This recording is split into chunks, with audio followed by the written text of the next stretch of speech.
Bueno, en esta noche vamos a hablar acerca de la exacerbación de asma, principalmente basándonos en una revisión de las últimas guías de la guía GEMA y de la guía GINA. Entonces, como definición de esta,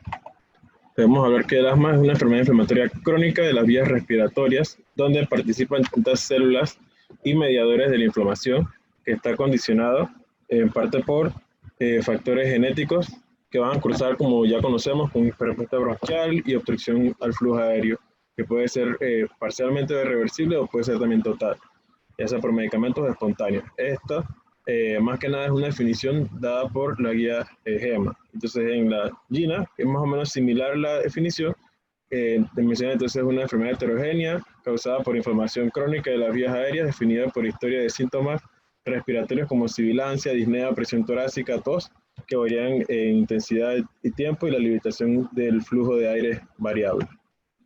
Entonces, según la prevalencia que se ha visto en esta, se ha visto que según estudios de la Global Burden of Disease del 2015, la prevalencia del asma ha aumentado desde 1990 al 2015, está más o menos en un periodo de 25 años, en un 12.6%. Sin embargo, la tasa de mortalidad ha ido en descenso, en aproximadamente un 59% en este periodo, y este aumento de la prevalencia ha afectado principalmente a personas de mediana edad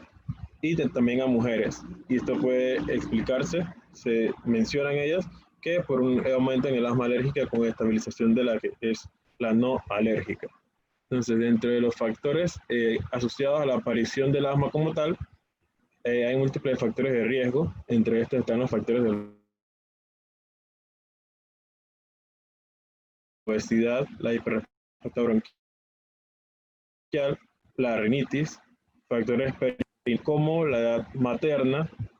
como la preeclampsia, la prematuridad, la cesárea, la ictericia neonatal, la lactancia, el consumo del tabaco durante la gestación, la dieta materna, la dieta del lactante y la función pulmonar del neonato. Entonces, también aparte de eso están los ambientales, como los aeroalérgenos, los alérgenos laborales o la exposición en el trabajo, las infecciones respiratorias del tabaco, la contaminación ambiental, y también hay fármacos que pueden predisponer a esto, como el paracetamol, los antiácidos, antibióticos y la terapia hormonal sustitutiva. Entonces,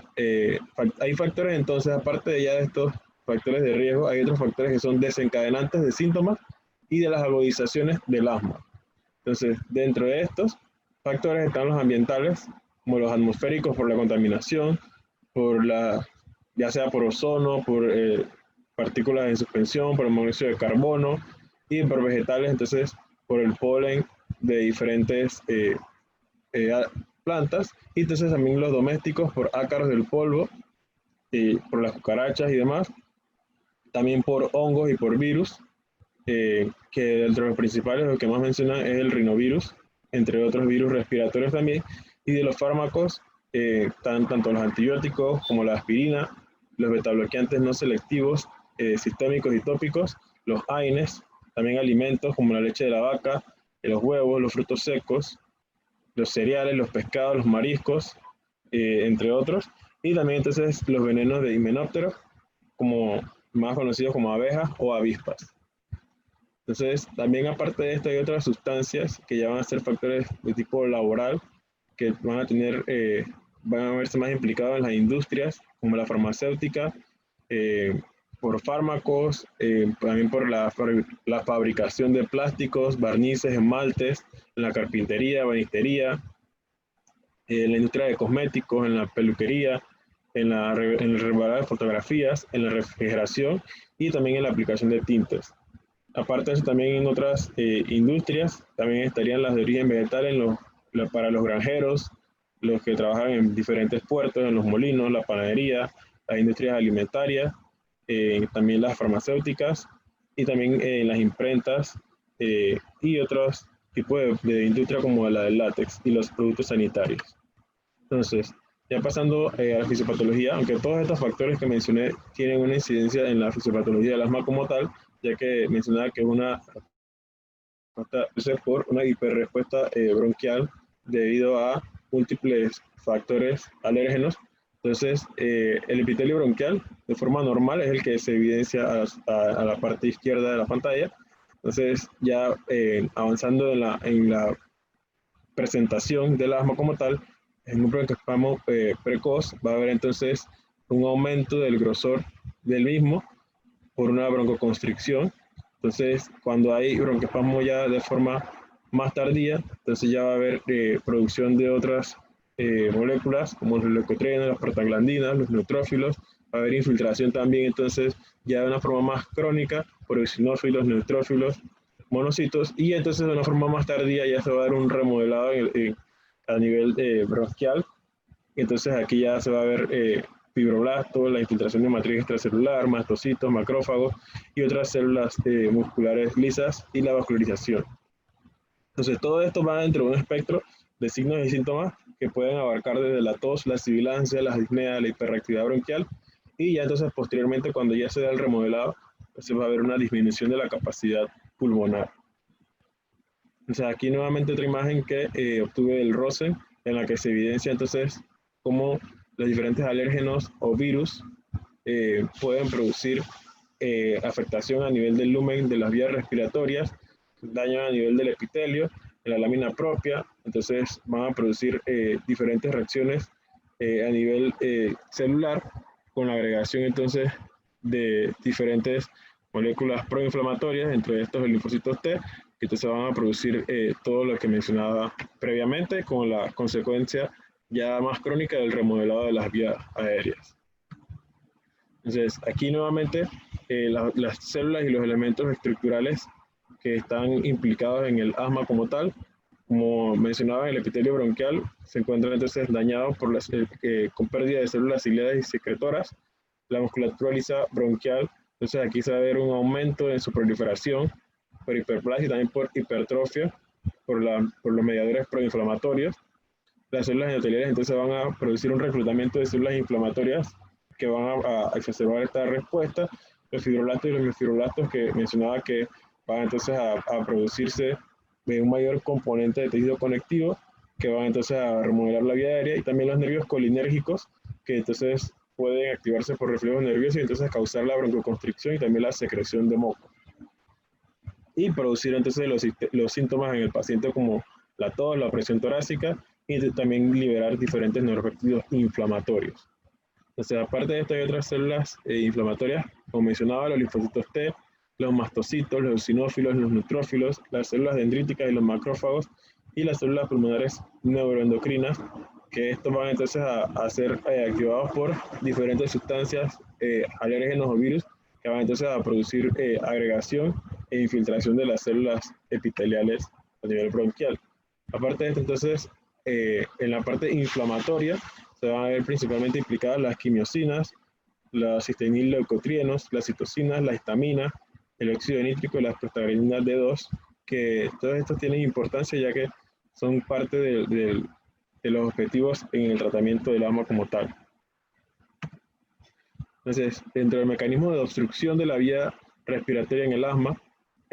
hay cuatro mecanismos principales. Dentro de esto está la contracción del músculo liso bronquial, el edema de la vía respiratoria, la hipersecreción de moco, cambios estructurales de la vía respiratoria. Entonces, dentro de la contracción del músculo liso bronquial, esta va a ocurrir como respuesta a múltiples mediadores y neurotransmisores con el efecto de la broncoconstricción. Y va entonces a constituir el mecanismo principal del estrechamiento de las vías respiratorias. Y va a verse principalmente cuando es una presentación de tipo más aguda. Entonces, el edema de las vías respiratorias se va a deber a un exudado microvascular en respuesta a mediadores inflamatorios, y también es importante en las exacerbaciones agudas, y como mencionaba también, principalmente también por la activación del sistema parasimpático, y también la hipersecreción de moco, por un aumento en las células caliciformes en el epitelio y aumento el tamaño de las glándulas mucosas, que puede producir entonces tapones de moco, que se va a asociar entonces con la gravedad del asma. Y bueno, los cambios estructurales de vías respiratorias, en la que se va a dar la fibrosis subepitelial por depósito de fibra de colágeno y proteoglicano, que esto, bueno, es algo que se ve ya posteriormente ya de una forma más crónica, que entonces también se va a ver con esto un aumento de la circulación de los vasos sanguíneos de la pared bronquial, con un aumento también de su permeabilidad. Y bueno, de estos También hay mecanismos de hiperrespuesta bronquial, como la contracción excesiva del músculo liso de la vía respiratoria, que puede entonces producir un aumento en el volumen y la contractilidad de estas células, un desacoplamiento en la contracción de estas vías respiratorias, también un engrosamiento de la pared de la vía respiratoria por el edema y los cambios estructurales que se van a amplificar en esta patología, y también por nervios sensoriales que ya se encuentran sensibilizados, que pueden entonces producir una mayor respuesta, produciendo una broncoconstricción exagerada en respuesta de estímulos sensoriales. Entonces, ya pasando a la definición de exacerbación como tal, la exacerbación se va a definir entonces como un episodio agudo o subagudo de empeoramiento progresivo de la tos, la disnea, sibilancia o sensación o presión torácica y disminución progresiva de la función pulmonar basal en un paciente. Y esta en ocasiones puede ser su presentación inicial. También se puede definir como un episodio de deterioro de la situación clínica basal de un paciente, que va a implicar entonces la necesidad de administrar tratamientos específicos. Entonces, según la rapidez de la instauración de la crisis, se puede dividir entonces en una instauración lenta, ya sea de días o semanas, que esta se va a ver más que nada en un 80% de los pacientes que se presentan con una exacerbación aguda del asma, que esta puede ser secundaria, más frecuentemente a infecciones de las vías respiratorias superiores o a un mal control de la enfermedad. El mecanismo fundamental de esta presentación de tipo lenta o de instauración lenta es la inflamación, y la respuesta al tratamiento en estos pacientes va a ser un poco más lenta. Entonces, la instauración rápida, que es la que se da en menos de 3 horas, esta va a ser secundaria a alérgenos inhalados o ingeridos, o también por estrés emocional. El mecanismo fundamental de esta es la broncoconstricción, y suele tener una mayor gravedad inicial o al momento de la presentación, pero su resolución también suele ser de un tipo más rápido. Entonces, dentro de las etiologías, como mencionaba, las exacerbaciones del asma son variables y episódicas, y los desencadenantes suelen ser las etiologías de estas exacerbaciones, como los agentes ambientales, las precipitantes infecciosas, principalmente el rinovirus, sin descartar otras infecciones virales respiratorias, estados emocionales o de ejercicio, exposición diversa a agentes ingeridos o inhalados, como la contaminación también. Entonces, el diagnóstico de esto se hace principalmente por la historia clínica del examen físico, o sea, por la presentación del paciente. Actualmente no existe una prueba de laboratorio que identifique específicamente el asma. La medición de la función pulmonar, si se puede realizar de forma antes de iniciar el tratamiento, evaluar entonces el PEF o el flujo expiratorio pico, o el FEF1, el flujo expirado en el primer segundo, y la saturación de oxígeno, que el paciente que presente una saturación de oxígeno menor al 92%, usualmente son los que van a requerir hospitalización, y ya si es menor del 90% son pacientes que van a presentar una mayor gravedad. Y bueno, la gasometría arterial y la radiografía de tórax van a tener su indicación, principalmente la gasometría arterial en el paciente que se encuentre con saturación menor del 90% o con un cuadro moderado o grave, y la radiografía de tórax no es indicada de rutina como tal para valorar un paciente con exacerbación de asma, a menos que se esté sospechando otra causa o que se tenga un fuerte indicio o sospecha de que la descompensación pueda ser por un cuadro de infección respiratoria, y se quiera entonces también, o se tenga la sospecha de que pueda ser de tipo bacteriano o por neumonía, para iniciar entonces también la terapia antibiótica. Entonces también las pruebas de esputo tampoco son de rutina indicadas, a menos que se sospeche de la existencia de tuberculosis como etiología subyacente de la exacerbación. Entonces, dentro de la historia clínica, se debe buscar el tiempo de inicio y la causa de la exacerbación. Se debe buscar también síntomas de anafilaxia. Se debe tratar de categorizar la gravedad de los síntomas del asma, buscar factores de riesgo para el asma casi fatal, también indagar sobre el apego al tratamiento y dosis y respuesta al tratamiento actual del paciente. Entonces, dentro del cuadro clínico, se va a presentar entonces con dificultad respiratoria, con taquipnea, con tos nocturna, con taquicardia, cefalea, sibilancia, debilidad, entre otras cosas. Entonces,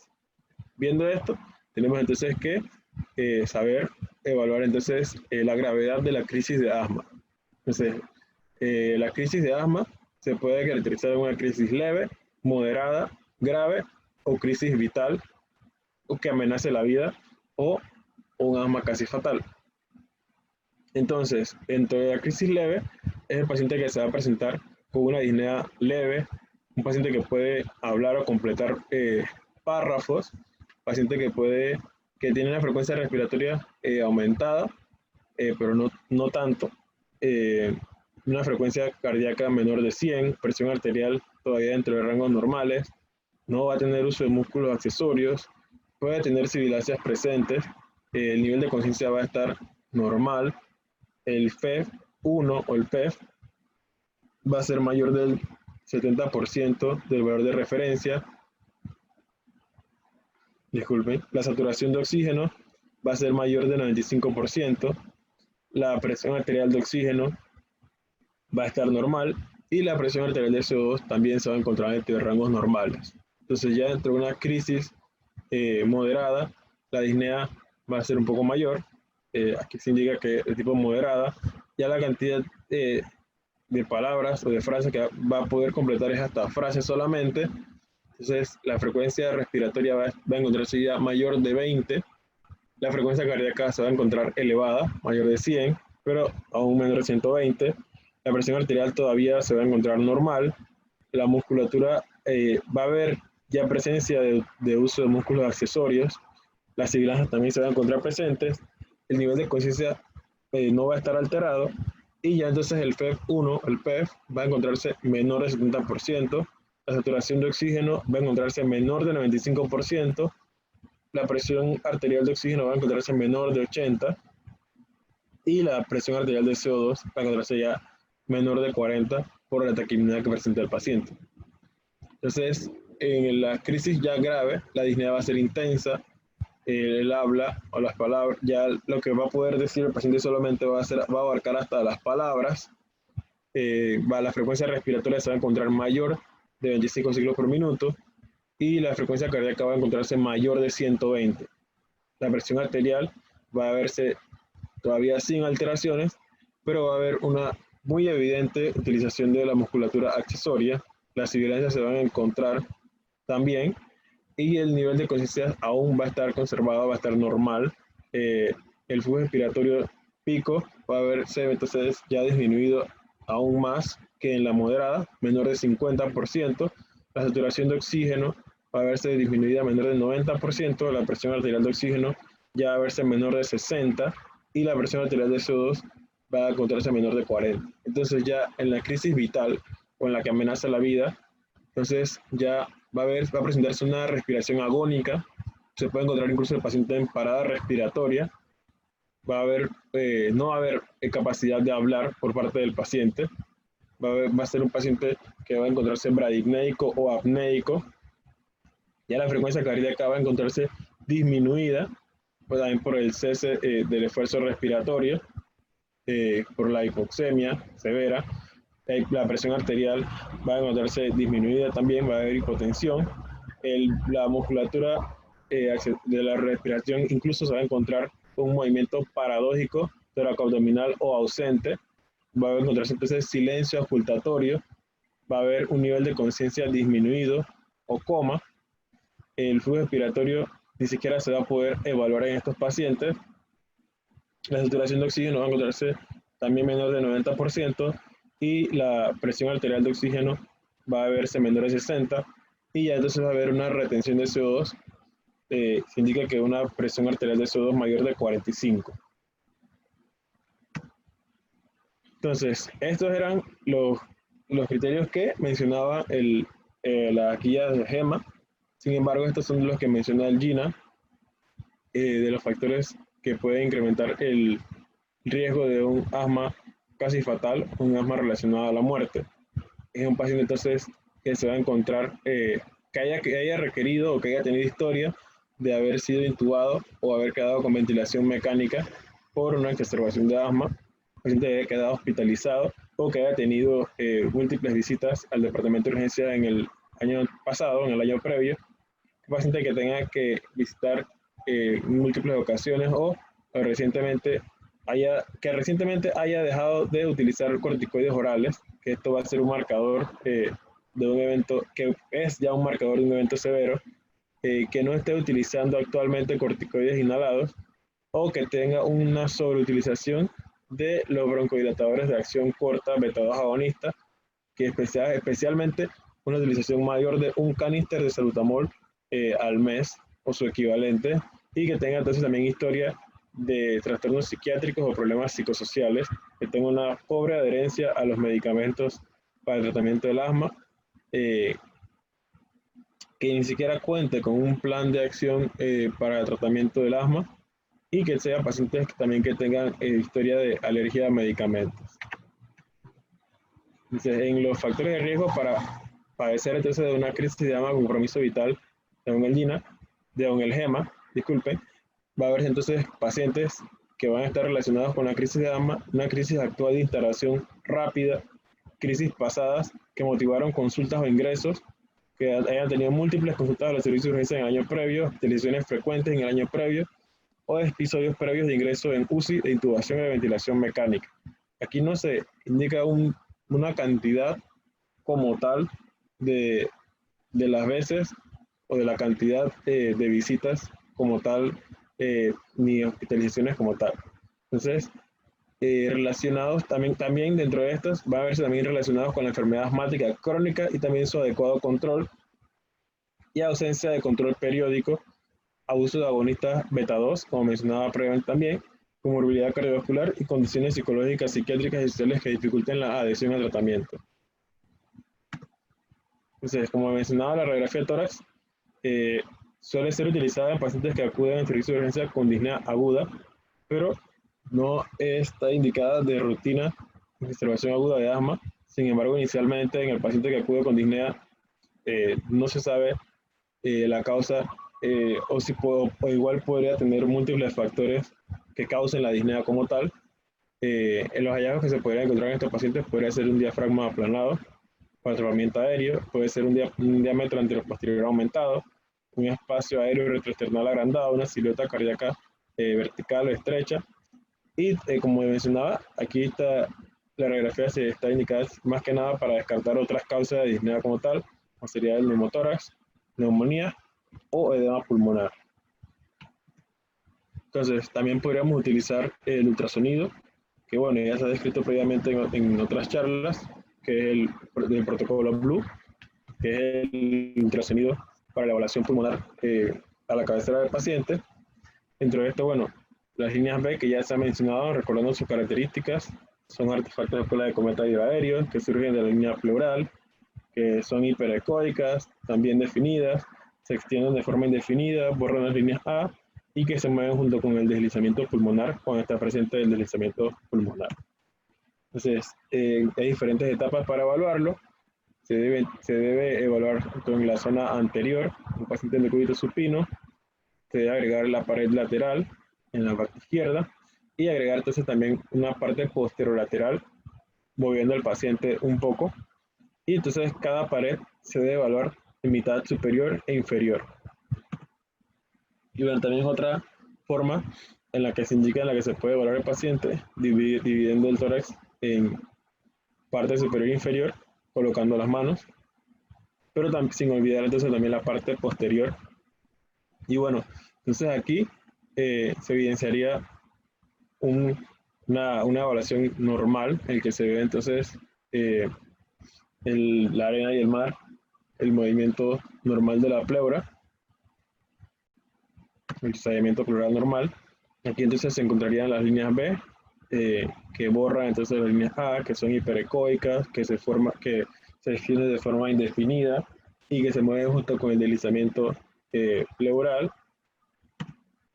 Y acá entonces un momento en el que no hay estallamiento pleural, el que se observa el llamado código de barra, que podría entonces estar correlacionado con un neumotórax, aunque igual hay otras causas que no necesariamente serían neumotórax, como pleurodesis, cicatrices pleurales o intubación selectiva también. Entonces, acá entonces podría verse, aquí se evidencian entonces imágenes hiperecoicas que podrían correlacionarse con consolidados o con imágenes de neumonía como tal. Y entonces aquí una tabla en la que se indica la sensibilidad y la especificidad de los hallazgos ultrasonográficos para evaluar y diferenciar de los diferentes patrones que se encuentran en el ultrasonido. Y bueno, como mencionaba, en el asma se evidenciaría entonces predominantemente líneas A sin el patrón de lesiones pleurales o de consolidadas como tal o de imágenes hiperecoicas que se asociarían entonces con neumonía. O sea, básicamente sería una sin mayores hallazgos patológicos. Para diferenciarlo, encontrarlo, tendría una sensibilidad del 89% y una especificidad del 97%. Bueno, sería más que nada un perfil de estos, un perfil A, el que se encontraría en un paciente con asma, si no hay otra causa infecciosa relacionada, si no hay tampoco neumotórax como tal asociada. Entonces aquí nuevamente, ¿cómo se evaluaría? Se ve el cesamiento pleural, si se encuentra presente, entonces vamos a ver si es un perfil B o un perfil A. Si hay un perfil A, se puede ver si no hay trombosis venosa, que entonces se correlacionaría con un embolismo pulmonar, y si no hay tampoco afectación a nivel venosa, entonces se evidenciaría entonces en la parte posterior para ver entonces si hay imágenes que nos indiquen o que nos hagan sospechar de una neumonía, y si no hay, entonces estaríamos más probablemente ante un cuadro de asma únicamente, sin otra causa infecciosa como tal asociada. Entonces, dentro de la evaluación de la gravedad, está la evaluación inicial o estática, que es en la que vamos a identificar a los pacientes con factores de riesgo vital, como mencionaba previamente, identificar entonces síntomas y signos de compromiso vital, medir de forma objetiva el grado de obstrucción al flujo aéreo, y también entonces evaluar ya una evaluación ya dinámica, que sería entonces tras la respuesta al tratamiento, en la que entonces se va a comparar los cambios obtenidos en el grado de obstrucción al flujo aéreo respecto a los valores iniciales, y aquí entonces se va a valorar la necesidad de efectuar otras exploraciones diagnósticas. Entonces, aquí dentro de la evaluación inicial del nivel de gravedad, que esta sería la estática que mencionaba previamente, y entonces la que se realiza posteriormente al tratamiento, sería la dinámica, que esta se realizaría de 1 a 3 horas luego de haber aplicado el tratamiento como tal. Y bueno, lo que mencionaba de la clasificación de las crisis, como leve, moderada, grave, y de crisis vital, en la que entonces en la leve el PEF, el flujo expiratorio pico, va a encontrarse mayor o igual al 70%, en la del moderada o grave va a verse entonces menor al 70%, y en la grave, bueno, menor al 50%, y en la crisis vital ya entonces ni siquiera se puede realizar como tal. Entonces ya pasando al manejo del servicio de urgencia, lo principal, como en todo paciente, es el abordaje, el ABC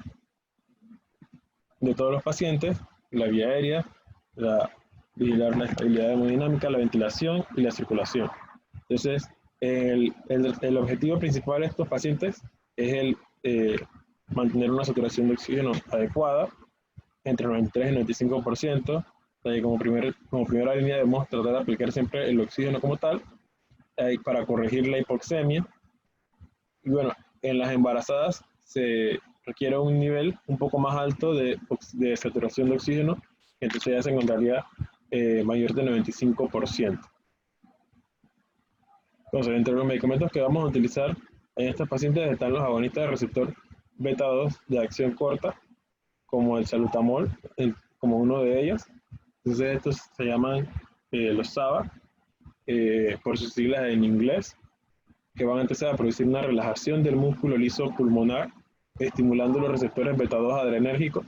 de las vías respiratorias, aumentando el AMP cíclico intracelular y esto va entonces a inhibir la broncoconstricción del músculo liso. Su acción va a ser de segundos a minutos, la duración de su efecto va a ser de 4 a 6 horas, la vida media va a ser de 3 a 8 horas cuando es inhalado, el metabolismo de este es hepático, la excreción es renal,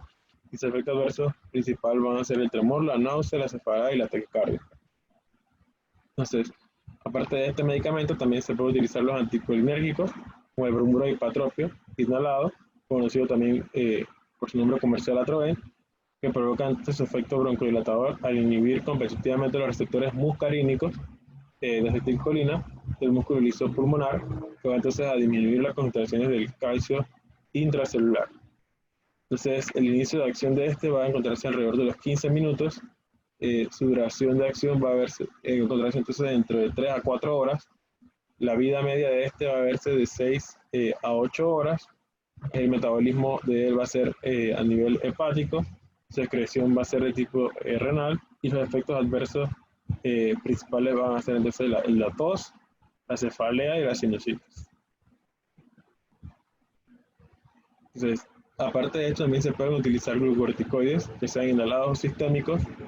Dentro de los inhalados, principalmente, se menciona o se recomienda la budesonida y el propionato de fluticasona. Y dentro de los sistémicos, los principalmente recomendados está la prednisona y la hidrocortisona, que estos van a tener un efecto principalmente en la inflamación del paciente. Sin embargo, no están indicados en todas las exacerbaciones como tal, o sea, más que nada en las que sean ya de tipo moderada o grave. Entonces, en las exacerbaciones leves, lo principal que se debe utilizar son los agonistas beta-2 adrenérgicos de acción corta, como dije, los conocidos como SABA, que son los fármacos broncodilatadores que van a ser más eficaces y rápidos en el tratamiento de la exacerbación. Dentro de este está entonces el salbutamol o la terbutalina, a dosis de 200 a 400 microgramos con cámara de inhalación. Se pueden utilizar de 2 a 4 inhalaciones cada 20 minutos durante la primera hora, y esto se puede realizar incluso en pacientes que se encuentren aún en casa cuando sientan los síntomas. Si no hay respuesta en casa, entonces deben acudir entonces por atención médica al servicio de urgencia. Y si hay una buena respuesta, entonces se continúan con salbutamol a dosis de 2 inhalaciones cada 3 a 4 horas hasta la remisión de la crisis. Entonces, si no se consigue una reversión de la obstrucción pulmonar con SABA, entonces el paciente, en un paciente que ya estaba tomando glucorticoides orales, o el paciente que ya ha tratado ya su pérdida de control previa con otras opciones terapéuticas sin éxito, o en el que existen antecedentes de observaciones previas que requirieron glucorticoides orales, entonces se debería utilizar corticoides, que esto van a acelerar la resolución de las observaciones y prevenir las recaídas, como mencioné, excepto en las crisis que sean muy leves, y la dosis diaria de estos entonces va a encontrarse dentro de 0.5 a 1 miligramo por kilo de peso de prednisona,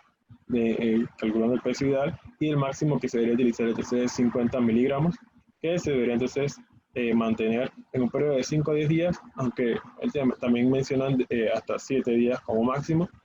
para no producir una mayor dosis que haya que utilizar entonces de escalación en su uso. Entonces, en la exacerbación de tipo ya moderada a grave, aquí se debe utilizar el oxígeno como tal, la cánula nasal o la mascarilla para mantener la saturación entre 90 y 95%,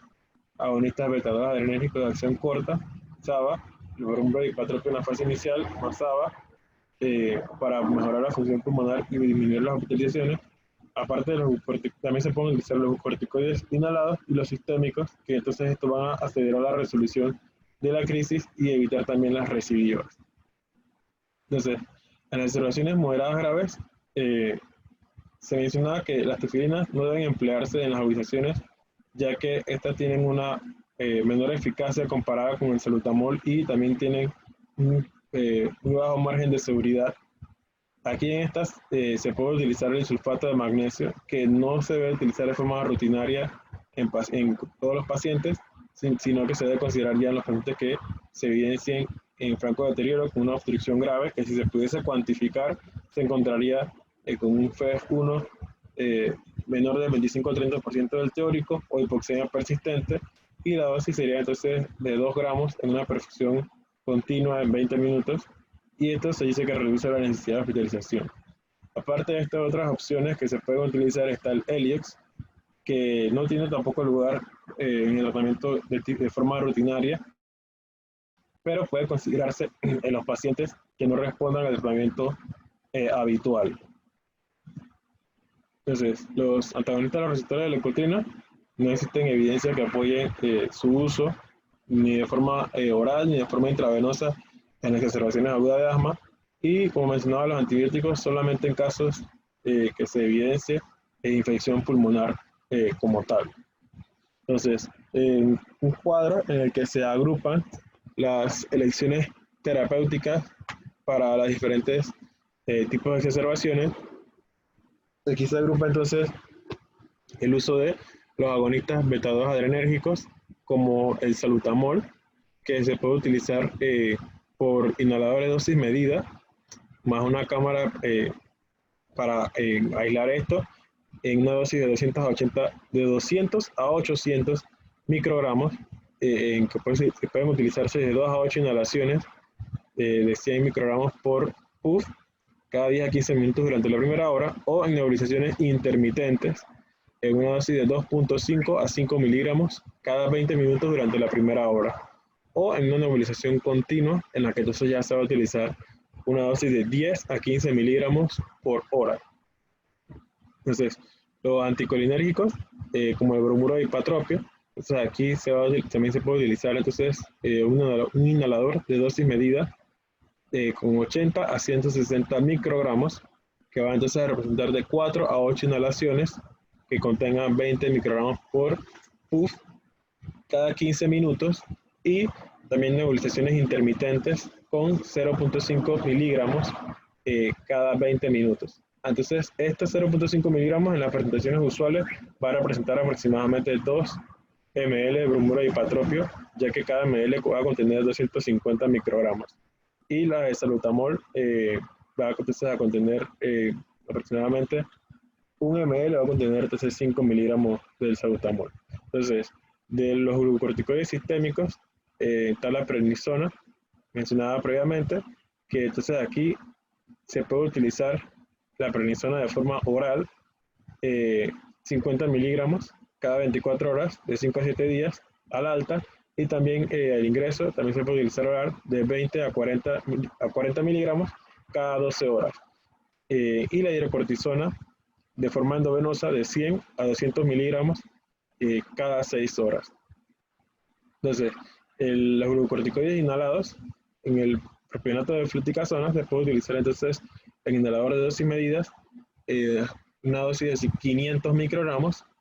o sea, aplicar 2 inhalaciones de 250 microgramos por puff cada 10 a 15 minutos,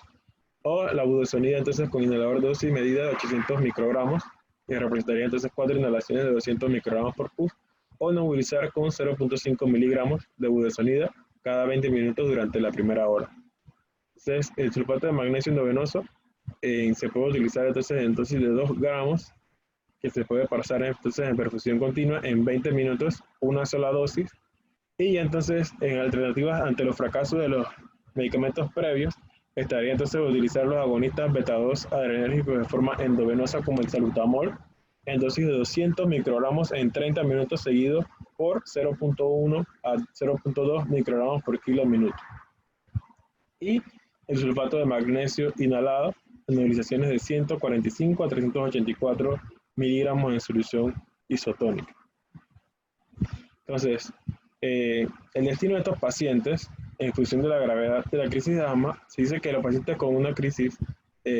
leve, moderada, tengan un PEF mayor al 70%, se puede dar alta con un tratamiento y plan de seguimiento. Los pacientes que hayan tenido una crisis grave se deben reevaluar para ver si hay persistencia de los síntomas tras el tratamiento, si precisan oxígeno para mantener la saturación mayor del 90%, si el PEF es menor de 60% después del tratamiento, si hay antecedentes de una crisis de asma vital o que haya requerido intubación, si hay fracaso en el tratamiento con corticoides orales, si hay imposibilidad de garantizar el tratamiento o comorbilidades. Entonces, si la respuesta a alguna de estas preguntas es sí, el paciente se debe quedar hospitalizado. Y si la respuesta a todas estas preguntas es no, entonces se puede considerar el alta. Entonces, el paciente que tenga un compromiso vital se debe ingresar. No hay otra otra vía para el manejo de estos pacientes. Entonces, el manejo entonces de estos pacientes, entonces esa que mencionaba eran recomendaciones o indicaciones dadas por la guía GEM. Entonces estas son las dadas por la guía GINA del manejo entonces de la exacerbación del asma, que aquí entonces ellos mencionan, bueno, como ya decía de forma inicial, en la evaluación del ABC, de la vía aérea, de la respiración o ventilación y de la circulación, y si algunos de estos estaban presentes, o sea, si había alguna alteración del estado de alerta, si hay confusión, si hay silencio ocultatorio, si hay somnolencia, si alguno de estos está presente, entonces se debería consultar a UCI, iniciar los inhaladores, los broncodilatadores beta 2 y oxígeno, y preparar entonces al paciente para intubación. Porque entonces estaríamos sospechando o estaríamos ante un asma de riesgo vital o asma casi fatal. Entonces, si ninguno de estos está presente, entonces se debería seguir evaluando al paciente. Y aquí se divide solamente en dos tipos, no en tantos tipos como lo otro, como en la guía de GEMA. Aquí entonces en el leve moderado, es el paciente entonces que solamente habla en frases, que prefiere estar sentado a estar acostado, paciente que no se encuentra agitado, un paciente que tiene la frecuencia respiratoria incrementada, sin embargo, un valor como tal. Para estos, paciente que tiene un uso de músculos accesorios, paciente que tiene una frecuencia cardíaca entre 100 a 120, una saturación en aire ambiente entre 90 y 95, un PEF del 50% del predicho. Entonces, en estos pacientes se debería entonces manejar con beta 2 de acción corta, con bromuro hipatropio, también con el oxígeno para mantener la saturación entre 93 y 95%, y con corticoides orales. Entonces, si estos pacientes que mencionaba, leves moderados, se evalúan y ya entonces les presentan una mejoría de su cuadro como tal, y tienen un PEF, si se pudiese medir, entre 60 y 80% del predicho o del mejor valor personal, y la mejoría de la sintomatología se puede considerar el alta con un plan para futuras exacerbaciones. Entonces, en el paciente que se encuentra severo, el que solamente puede hablar en palabras, que tiene que estar sentado, pero incluso inclinado hacia adelante, que está agitado, tiene una frecuencia respiratoria mayor de 30, que tiene uso de músculos accesorios, una frecuencia cardíaca mayor de 120, saturación menor de 90, un PEF menor de 50 de predicho, que tiene entonces, aquí entonces se manejaría con los beta 2 de acción corta, el bromuro hipatropio, el oxígeno, los corticoides, tanto orales como endovenosos, el sulfato de magnesio, y también considerar alta dosis de corticoides inhalados. Y bueno, estos pacientes sí tienen mejoría, se debería igual continuar la reevaluación para entonces evaluar entonces la mejor respuesta de tratamiento, y si el paciente entonces presenta deterioro o no mejora, entonces ya se debería avanzar en el manejo a la ventilación mecánica. Entonces, en las crisis graves que sean resistentes al tratamiento, o sea, pacientes que tengan una persistencia de la insuficiencia respiratoria o signos y síntomas que permanezcan graves a pesar del tratamiento, existe entonces la posibilidad de utilizar, como mencionaba, la ventilación mecánica no invasiva o también la ventilación mecánica invasiva, y bueno, idealmente remitir entonces al paciente para que continúe su manejo en la unidad de cuidados intensivos. Entonces, la ventilación mecánica no invasiva puede ser una opción en las crisis graves que sean resistentes al tratamiento. Va a permitir una mejora en la función, en la frecuencia respiratoria, en la disnea y sobre todo la obstrucción por el efecto directo de la presión positiva o indirectamente al contribuir a una mejor distribución de los aerosoles. Aquí entonces se debe hacer una vigilancia estrecha para no demorar la ventilación mecánica invasiva en los pacientes que tengan compromiso vital inminente.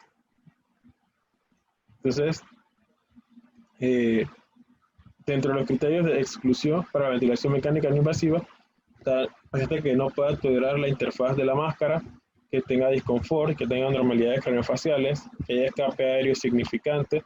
que haya incapacidad de proteger la vía aérea al cooperar con el ventilador, que hay alteración del estado de alerta, que hay inestabilidad hemodinámica, momentos de apnea, cirugía gastrointestinal o abdominal reciente, o paciente que esté en paro respiratorio o paro cardiorrespiratorio. Entonces, la decisión de ingreso de los pacientes, o sea, los criterios de hospitalización, se debe realizar entre las primeras 3 horas del inicio del tratamiento de la crisis, ya que se dice que más allá de este periodo no se va a ver un mayor incremento de forma significativa en el nivel de broncodilatación ya conseguido. Entonces, los pacientes tras haber recibido un tratamiento correcto que permanezcan sintomáticos o requieran aporte de oxígeno para mantener saturación mayor del 92% o muestran una reducción de la función pulmonar menor de 50 a 40%, eso es teórico, deben entonces ser hospitalizados. Entonces, entre los criterios de ingreso hospitalario que da el GEMA, está entonces pacientes que permanezcan sintomáticos después del tratamiento, como mencioné, que precisen oxígeno para mantener saturación mayor del 90%, que tengan un FEV1 menor del 50% tras el tratamiento, que a su llegada ha sido 70%, idealmente se deberían monitorizar o observar por al menos 12 horas en pacientes que hayan tenido compromiso vital previo, con antecedentes de intubación y ventilación, hospitalización o visita en urgencias por más recientes, que haya fracaso en tratamiento con glucocorticoides orales de forma ambulatoria, que haya imposibilidad para garantizar los cuidados necesarios en el domicilio, o que tengan comorbilidades respiratorias como neumonía, neumotórax, neumomediastino o también otras comorbilidades de tipo no respiratorio. Entonces, los pacientes que se deben ingresar a la unidad de cuidados intensivos, pacientes que presenten con parada respiratoria, pacientes que tengan disminución del nivel de conciencia, que tengan un deterioro funcional progresivo a pesar del tratamiento, que la saturación de oxígeno sea menor del 90% a pesar del oxígeno suplementario, que la PC2 sea mayor de 45, ya que esto va a indicar un signo de alarma para el agotamiento muscular, o sea que ya hay una retención de CO2, que haya hipercapnia con necesidad de soporte ventilatorio o neumotórax. Entonces, nuevamente, el cuadro que presenté hace un momento, en el que entonces se evidenciaba la clasificación de la crisis en leve, moderada, grave y crisis vital. Entonces, aquí lo que también quería evidenciar o resaltar también es el cuadro que está en la parte inferior izquierda, que habla acerca del alta, que en estos pacientes que se presenten con crisis que resuelvan luego de que tengan una buena respuesta luego de 1 a 3 horas, entonces se debe dar el alta indicándoles entonces prednisona 50 miligramos de 5 a 7 días, una vez al día, glucocorticoides inhalados. También se puede indicar entonces broncodilatadores de acción prolongada o larga, un plan de acción en caso de que presenten nuevas exacerbaciones, y concretar entonces también una cita de control. Entonces, aquí también se mencionaban criterios que indican que el paciente debe requerir una evaluación especializada en un plazo de 1 mes tras el episodio de la crisis. Que, bueno, van a ser básicamente los pacientes que hayan tenido que visitar en múltiples ocasiones el servicio de urgencia, que precisen hospitalizaciones, pacientes embarazadas, o pacientes que hayan sido desencadenados por AINES, aeroalérgenos, que tengan comorbilidades, obviamente los que tengan una crisis de grado vital, y los que tengan entonces alguna otra causa de la exacerbación, como una disfunción de cuerdas vocales, poliposis, rhinosinusitis o reflujo. Y se dice que estos pacientes deben ser evaluados dentro de mínimo, o sea, máximo 1 mes por sus especialistas o su médico de cabecera. E idealmente también su neumólogo. Entonces, esto es un cuadro que quise incluir aquí porque habla del tratamiento del paciente como tal, no en la exacerbación. Sin embargo, aquí lo que mencionaban en la guía es que ya no se recomienda el uso de los beta-2 de acción corta en ninguno de los escalones del tratamiento del asma como tal. O sea que el paciente, o sea, recordemos que hay las clasificaciones de asma intermitente, leve persistente, moderada persistente. Entonces, en estos pacientes, usualmente cuando eran pacientes intermitentes, eran pacientes que utilizaban entonces los beta-2 solamente, pero ya no se recomienda ni siquiera solamente utilizar los beta-2, sino utilizar también los glucocorticoides inhalados como tal. O sea, que incluso en el paciente que consideramos darle egreso no se debería ir solamente con un beta 2 de acción corta, sino también con un glucocorticoide inhalado. Entonces, como estamos en la pandemia del COVID-19, en las guías EMA se incluyó algunos datos sobre la relación del asma y el COVID-19 como tal. Y bueno, principalmente lo que se incluyó aquí fue que hasta el momento de que se redactó esta guía, que fue en marzo de este año, no había, o sea, no se encontró una situación independiente, o sea, que produzca una mayor probabilidad de desarrollar o fallecer por COVID-19 en pacientes con asma. Entonces, un estudio que se efectuó, aunque fue una muestra reducida de casos, reveló que los pacientes con enfermedades alérgicas infectados por el SARS-CoV-2 cursaban con síntomas y evolución clínica similar a los de los enfermos que no se encontraban con alergia. Y con el fin entonces de prevenir la difusión de las enfermedades durante la pandemia del COVID-19, no se deberían efectuar pruebas de función pulmonar de forma rutinaria, ni tampoco de disputa inducido. Entonces, en el tratamiento de estos pacientes con asma y SARS-CoV-2 no se deben emplear nebulizadores para la aerolización de los fármacos, sino dispositivos acoplados a espaciadores o cámaras de inhalación, ni tampoco equipos de ventilación no invasiva de una sola rama y sin filtro bacteriano ubicado antes del puerto de salida. Entonces, no existe evidencia que constate que los tratamientos habitualmente empleados en el tratamiento del mantenimiento del asma, particularmente los glucocorticoides inhalados, empeoren el pronóstico del COVID-19 y por ello entonces los pacientes deberán seguir tomando el tratamiento para el asma previamente prescrito, incluso en una exacerbación asmática. Ellos deben recibir sus glucocorticoides sistémicos habituales que sean necesarios. Y bueno, aunque la información es limitada,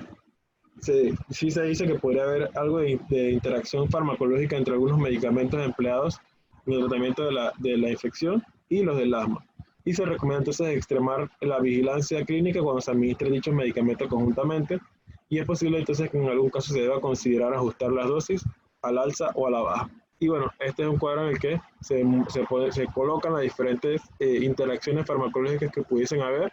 entre los medicamentos utilizados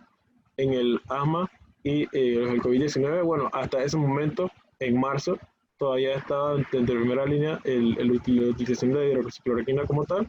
pero bueno, ya sabemos que ya, ha habido múltiples cambios en estos meses subsiguientes. Y bueno, aquí en este cuadro abajo se ve el código de colores que se utiliza. El verde son los que tienen interacción sin interacción relevante, los leves, los que están entonces en un cuadro amarillo, los que tienen entonces interacción moderada es los que están en chocolate, y los graves entonces en color rojo. Y vemos muy pocos están en color chocolate, que es el moderado, y ninguno está con una interacción grave. Entonces, en el GINA, las recomendaciones o indicaciones acerca del COVID-19 y el asma eran sumamente similares. Solamente lo único que nuevo que aporta es que, bueno, aparte que no hay forma de distinguir, o sea, que no hay una forma de distinguir de una exacerbación de asma si es debida a una infección por rinovirus o si es debida entonces a una infección por influenza o por COVID-19. Y se deben evitar entonces las espirometrías en pacientes que sean sospechosos, que ya estén diagnosticados con COVID-19, y las nebulizaciones pueden diseminar las partículas hasta 1 metro de distancia, por lo que también se deben evitar, a menos que se utilicen mascarillas muy ajustadas y con los filtros adecuados. La bibliografía que utilicé. Gracias.